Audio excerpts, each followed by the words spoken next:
Welcome to Telangana వెలుగు. నేను మీ రాజు. Urea బస్తాల కోసం సిర్పూర్ ఎమ్మెల్యే పాల్వాయి హరీష్ బాబుని రోజు పోలీసులు అరెస్ట్ చేయడం అనేది కూడా జరిగింది.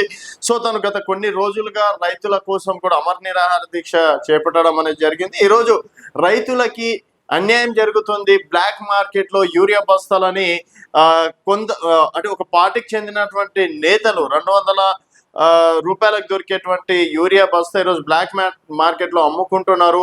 అండ్ తెలంగాణ రాష్ట్రంలో ఎక్కడ చూసినా యూరియా కష్టాలు ఉన్నాయి. గతంలో కంటే ఈసారి యూరియా కూడా ఎక్కువనే ఇచ్చినప్పటికీ కేవలం కాంగ్రెస్ పార్టీ వైఫల్యంతోనే ఈ పరిస్థితి ఏర్పడ్డదని చెప్పేసి కూడా పాల్వాయి హరీష్ బాబు చెప్పడం అనేది జరిగింది. సో కాగజ్ నగర్ పట్టణంలో వ్యవసాయ శాఖ మార్కెట్ ముందు బట్పల్లి చౌరస్తా వద్ద యూరియా కోసం రైతులతో కలిసి ధర్నాకు దిగిన సిర్పూర్ శాసనసభ్యులు పాల్వాయి హరీష్ బాబుని అరెస్ట్ చేస్తున్నటువంటి దృశ్యాలను కూడా మనం పక్క బాక్స్ లో చూడొచ్చు. అలాగే హరీష్ ఏమన్నాడా అనేది కూడా మనం ఒకసారి చూడొచ్చు.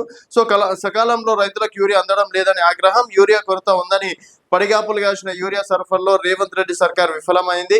యూరియా సక్రమంగా సరఫరా చేసేంత వరకు ఇక్కడ నుంచి వెళ్లేది లేదు. వ్యవసాయ శాఖ మార్కెట్ ముందు ప్రధాన రహదారిపై రైతులతో కలిసి రోడ్డు మీద నిరసన తెలుపుతున్న సిర్పూర్ ఎమ్మెల్యే పాల్వాయి హరీష్ బాబు. అలాగే తనని అరెస్ట్ చేస్తుంటే కూడా అక్కడ ఉన్నటువంటి రైతులు పోలీసులని ఏ విధంగా అడ్డుకున్నారు, అలాగే వాళ్ళని నిలదీయడం అనేది కూడా జరిగింది. సో మా కోసం ధర్నా చేసినటువంటి వ్యక్తిని మీరు ఈ విధంగా అరెస్ట్ చేయడం, వెళ్ళి మీ నాయకులకు చెప్పుకున్నట్టు కూడా అక్కడ లోకల్ నాయకులు కావచ్చు, రైతులు కూడా పోలీస్ వాహనాన్ని అడ్డుకునే ప్రయత్నం చేశారు.